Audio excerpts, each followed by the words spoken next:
जितने आस्था चैनल पर सुन रहे हो, जितने फेसबुक यूट्यूब पर कथा श्रवण कर रहे हैं, जितने मोबाइलों पर देख रहे हैं, प्रयास करना। बैसाख के महीने में मिट्टी के पात्र में जो रात्रि भर जल रखा हो, मिट्टी के पात्र में, अगर आपके पास में घड़ा हो, हंडा हो, नी हो, तो दिया हो, दीपक हो, कुल्लड़ हो, कोई भी तुम्हारे पास में जो मिट्टी का पात्र, उसमें जल भरना। वो जल बैसाख के महीने की किसी भी सोमवार के दिन, किसी भी सोमवार के दिन, बैसाख महीने या किसी प्रदोष के दिन, या बैसाख महीने के शिवरात्रि के दिन, वो मिट्टी के पात्र का जल अपने घर के प्रत्येक व्यक्ति का स्पर्श कराकर उस मिट्टी के पात्र के जल को तांबे के पात्र में डाल लीजिए और घर के प्रत्येक व्यक्ति का स्पर्श करा लीजिए और शंकर भगवान पर कुंदकेश्वर महादेव के नाम से समर्पित करिए। कुंदकेश्वर महादेव। कभी जीवन में पीछे पलट कर देखने की जरूरत नहीं पड़ेगी, आप उन्नति की सीढ़ी की ओर बढ़ते चले जाओगे। बैसाख महीने में मट्टी के पात्र का जल भगवान शंकर को समर्पित होना चाहिए। उसका सुख हमारे जीवन को एक आनंद फल प्रदान। एक शीतल आरती होती है, मेरी जीजियों बड़े सावधानी से सुनिएगा। एक शीतल आरती होती है। कभी अगर तुम्हारे जीवन में अगर कभी तुमको ऐसा लगे कि रोग बड़ा भारी हो चुका है और बहुत भारी रोग मुझे घेरता जा रहा है, या डॉक्टर को दिखाने जा रहे हो और तुम्हें ऐसा लग रहा है कि डॉक्टर कोई बड़ी बीमारी बताएगा, तो उस समय पर शीतल आरती का प्रयोग करें। एक पुष्प हाथ की हथेली में रख लीजिए, एक पुष्प हाथ की हथेली में रख लीजिए, और यहां तक शास्त्र कहता है अगर हो सके तो आंकड़े का अगर पुष्प मिल जाए, तुम्हारे यहां क्या बोलते हैं उसको, मंदार का फूल, आंकड़े का फूल, अकौए का फूल, जो शंकर भगवान पे चढ़ता है, छोटा सा होता है, घुंघरू जैसा होता है वो, उसको तुम्हारे यहाँ क्या बोलते हैं हरियाणा में? आंख का ही पुष्प बोलते हैं। आंख का पुष्प मिल जाए तो ज्यादा अच्छा है। अब उसमें चाहे सफेद हो, चाहे नीला हो, चाहे गुलाबी हो, जैसा भी हो, हाथ में रखने के बाद हाथ में एक लोटा जल भगवान शंकर के शिवालय में जब आप प्रवेश करें, और प्रवेश करते समय भगवान के सम्मुख में जब भगवान शंकर के साक्षी में जब पहुंचे, आपके सामने पूजन में कोई भी सामग्री नहीं है, आपके पास में न दिया है, न बाती है, न गर्भवती है, न चंदन है, न कपूर है, न कोई सामग्री है, केवल एक आंख का पुष्प और एक लोटा जल आपके पास में है। शिवालय में पहुंचकर शीतल आरती का प्रयोग करो। 11 बार भगवान शंकर के 11 रुद्रों का स्मरण कर कर जब 11 बार शंकर के शिवलिंग के ऊपर से नीचे तक वो कलश को जब घुमाया जाता है, और घुमाने के बाद वो आंख का जो पुष्प है वो अशोक सुंदरी वाली जगह पर समर्पित कर कर भगवान शंकर को जो जल चढ़ाया जाता है, जो जल समर्पित किया जाता है, डॉक्टर भले तुमसे कह रहा हो कि तुम्हें बड़ी बीमारी के चांस हैं, आप जाकर एक बार चेक कराना, तुम्हें वो बड़ी बीमारी निकलेगी ही नहीं, उस रोग से तुम मुक्त हो। इसको शीतल आरती का प्रयोग किया गया। ये शीतल आरती, इसको शीतल आरती कहा। शिव की प्राप्ति का, एक रोग से मुक्त होने का। अब आपसे कोई कहे कि ये शीतल आरती का प्रयोग सबसे पहले किसने करा, तो आपको ध्यान लगाना है इस प्रयोग को। सोमनाथ जी की कथा का स्मरण करिएगा, सोमेश्वर की कथा का स्मरण करिएगा। आप स्कंद पुराण में, शिव महापुराण में सोमनाथ जी की कथा का स्मरण करिएगा। चंद्रदेव को काया का रोग हो गया, रोग इतना भारी था, चंद्र समझ नहीं पा रहे थे मैं करूं क्या। जब देव ऋषि नारद के पास पहुंच गए, नारद जी ने कहा एक पार्थिव शिवलिंग का निर्माण करो, बालू के शिवलिंग का निर्माण करो, और समुद्र का ही जल भगवान शंकर को उनके आनंद से आरती कर कर उनको चढ़ाने का प्रयास करो। और शिव ने ऐसी कृपा कर दी कि चंद्र के पास आकर भगवान शंकर ने कह दिया, चंद्र मैं तुझे वर देता हूं, तेरा काया का रोग समाप्त होगा, ये मेरा वर है, क्योंकि तूने मेरे शीतल आरती का प्रयोग किया।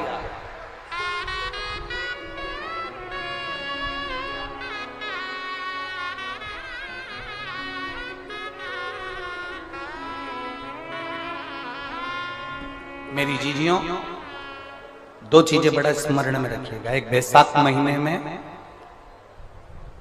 मट्टी के पात्र का जल। अभी अभी क्या चल रहा है? फागुन। अभी क्या चल रहा है? फागुन। जब बैसाख का महीना आए ना,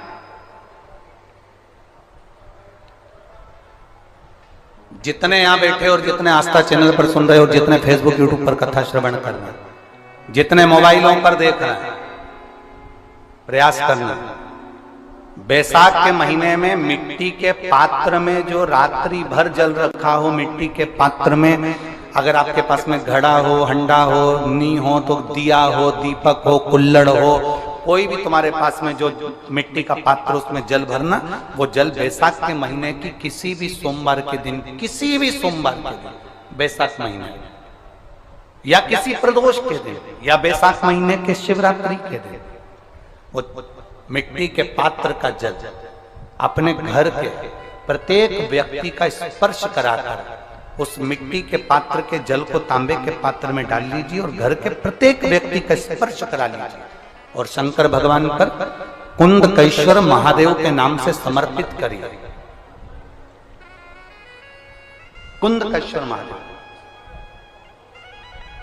कभी जीवन में पीछे पलट कर देखने की जरूरत नहीं पड़ेगी, आप उन्नति की सीढ़ी की ओर बढ़ते चले जाओगे।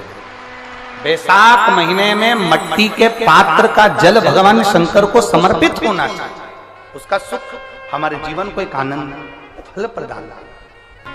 मेरी जीजियों, दो चीजें बड़ा स्मरण में रखिएगा। एक बैसाख महीने में मट्टी के पात्र का जल। अभी अभी क्या चल रहा है? फागुन। अभी क्या चल रहा है? फागुन। जब बैसाख का महीना आए ना,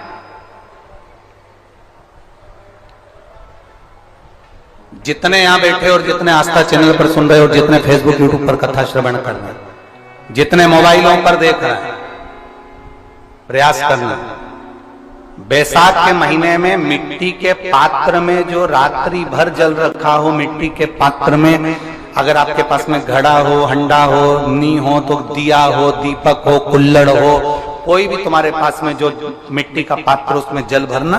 वो जल बैसाख के महीने की किसी भी सोमवार के दिन, किसी भी सोमवार के दिन, बैसाख महीने या किसी प्रदोष के दिन या बैसाख महीने के शिवरात्रि के दिन, वो मिट्टी के पात्र का जल अपने घर के प्रत्येक व्यक्ति का स्पर्श कराकर उस मिट्टी के पात्र के जल को तांबे के पात्र में डाल लीजिए और घर के प्रत्येक व्यक्ति का स्पर्श करा लीजिए और शंकर भगवान पर कुंदकेश्वर महादेव के नाम से समर्पित करिए। कुंदकेश्वर महादेव। कभी जीवन में पीछे पलट कर देखने की जरूरत नहीं पड़ेगी, आप उन्नति की सीढ़ी की ओर बढ़ते चले जाओगे। बैसाख महीने में मट्टी के पात्र का जल भगवान शंकर को समर्पित होना चाहिए। उसका सुख हमारे जीवन को एक आनंद फल प्रदान।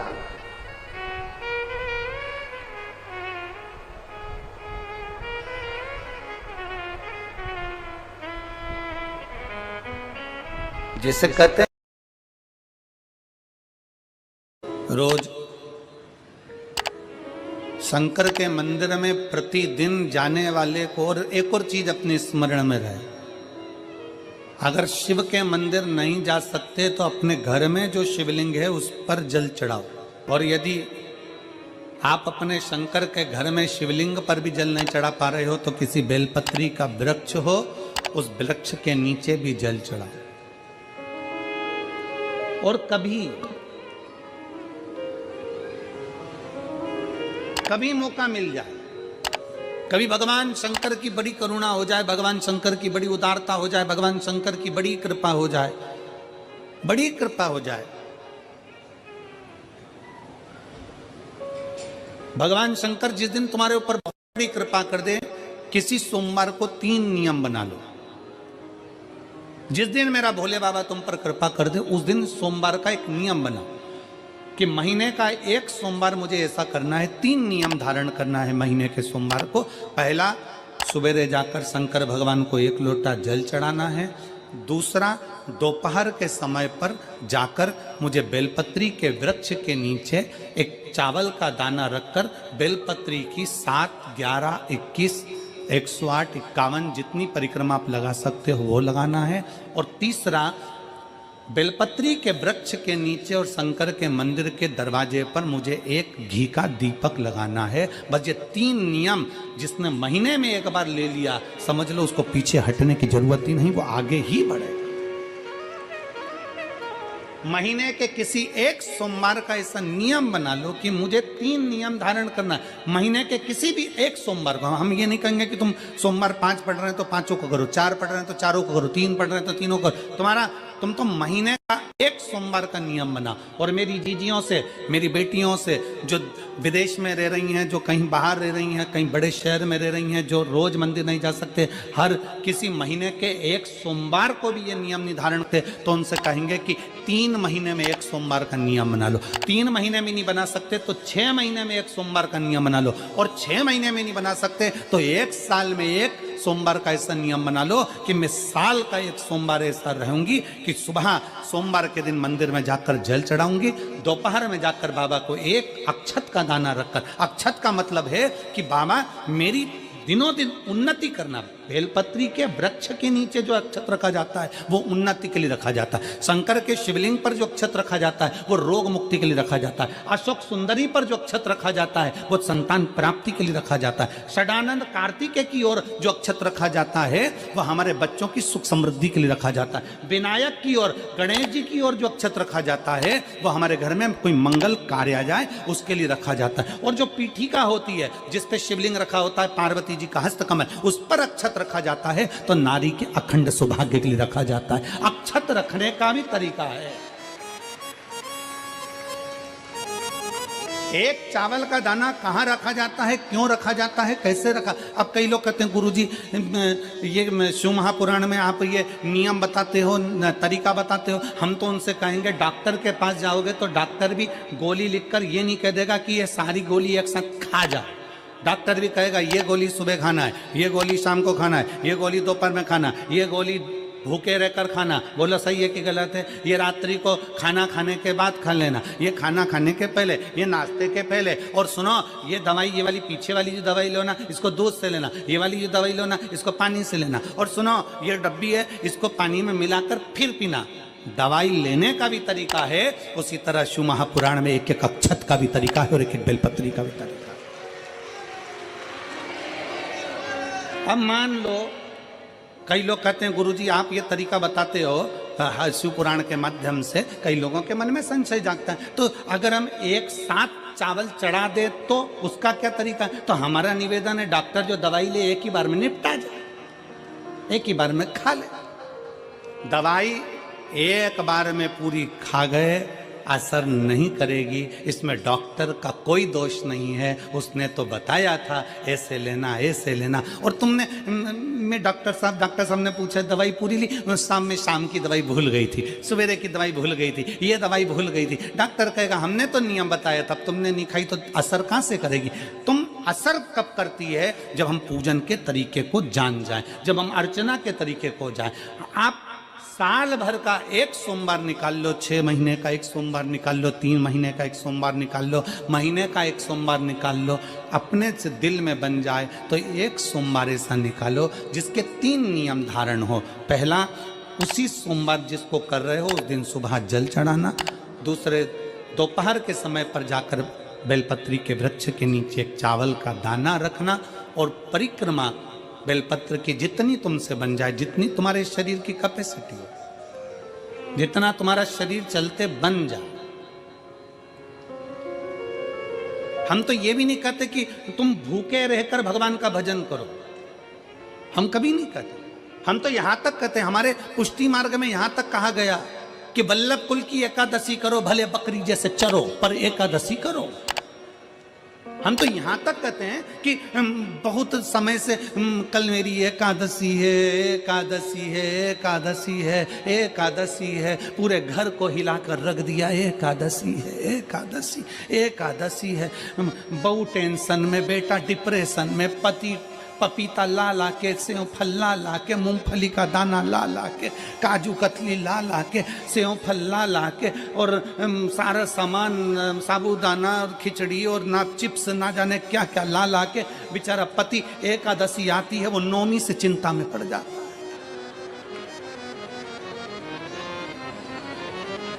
हम तो ये भी नहीं कहते कि तुम व्रत बहुत भारी करो, तुम व्रत उपास भी बहुत बहुत टेंशन वाला करो, ना ना ना।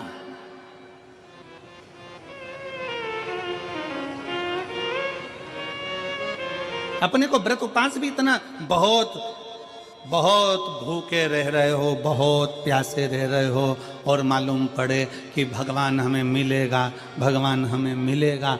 भगवान कहता है कि देख भाई, मैं भी भूखा नहीं रहता, तू भी भूखा मत रहे, मैं भी चकाचक रहता हूँ, तू भी चकाचक रहे, मैं भी अपने। और भगवान शंकर तो ये भी कहते हैं कि अपना परिवार भी मत छोड़ो। मेरे पास में पार्वती भी, एक ही देवता है जो विद फैमिली मंदिर में बैठता है। शंकर जी हैं तो पार्वती जी है, तो गणेश जी हैं, तो कार्तिकेय जी हैं, तो नंदी है, सब मंदिर के अंदर चाहिए। शंकर भगवान अपने पूरे परिवार के साथ। शंकर जी तो ये कहते हैं अकेले तुम क्यों रहते हो। शिव जी की एक बात अपने ध्यान में रखना, कितनी सुंदर बात है शंकर भगवान की, बहुत ध्यान में रखिएगा। आप जौहरी नहीं हो, हीरे को नहीं परख सकते। हम भी जौहरी नहीं है, हम हीरा को नहीं समझ सकते।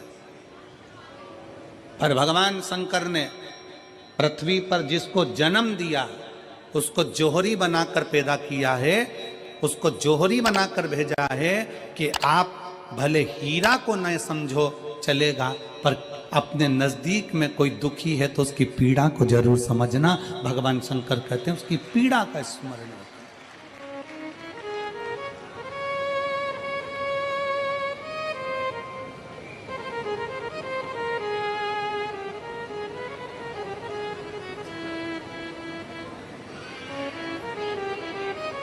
हीरा को समझो ना समझो, पर पीड़ा को जरूर समझिए।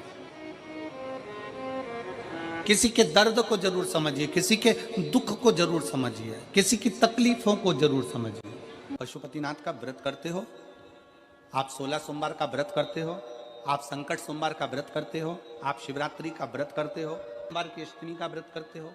उन व्रतों में सारे व्रत करो, मना नहीं है, पर उस व्रत में अपना पूर्ण समर्पण परमात्मा के प्रति रखो।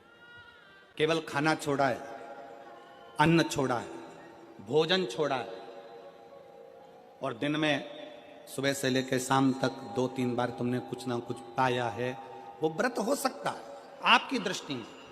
पर हमारी दृष्टि में व्रत कौन सा है। शिव महापुराण की कथा कहती है कि सुबेरे आपका व्रत चालू हुआ, दूसरे दिन ब्रह्म मुहूर्त तक जो आपका व्रत आपने रखा है, भगवान का जो व्रत कर रहे हो, उस व्रत में एक बात अपने अंदर उतार कर रखो कि इस दिन मैं अपने मोबाइल का त्याग करती हूँ, पूरे दिन मैं मैसेज नहीं पढ़ूंगी, मैं देखूंगी नहीं, मैं अपशब्द नहीं कहूंगी, मैं जानूंगी नहीं। दूसरा, आज के दिन मेरा व्रत है,